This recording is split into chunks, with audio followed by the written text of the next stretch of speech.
मनोनीत होइथिबा व्यक्ति मानक निजर कौनसी स्वाधीन मत न थाए और सेमाने तांको मनोनयन करथिबा व्यक्ति संस्था संगठन और व्यवस्थार सपक्षरे केवल मुंड टुंगारंती बोली एक तथ्य प्रायतः अनुभूत होइथाए। ए आनुगत्य कारण प्रायतः सत्य और न्याय कलुषित होइथाए।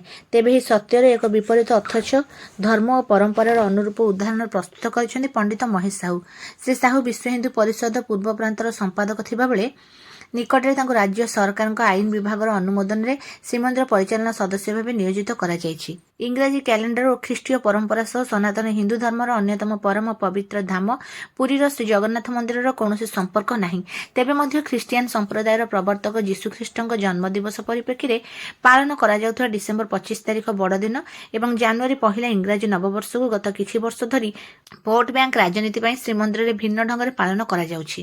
ସେହି ସମୟରେ ପୁରୀକୁ ଅଧିକ ଭକ୍ତ ଆସୁଛନ୍ତି ବୋଲି ତର୍କ ଦିଆଯାଇ ଆମର ଆରାଧ୍ୟ ମହାପ୍ରଭୁଙ୍କୁ ପୂର୍ବଦିନ ମଧ୍ୟରାତ୍ରିରୁ ନିଦ୍ରାରେ ଉଠାଇ ଦିଆଯାଉଛି।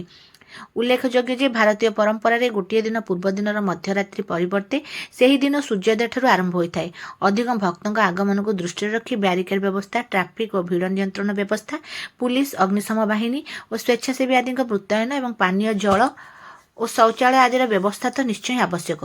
मात्र आम ठाकुर जे से कष्ट पाइबा उचित ताहा केबे भी तर्क और परंपरा सम्मत नुह। पूर्वर यह प्रसंग में किसी बुद्धिजीवी स्वर उत्तोलन करथिले मध्य ताहाकु श्रीमंदिर परिचालना समिति राज्य सरकार और जिला प्रशासन केही मध्य भ्रूक्षेप करनथिले।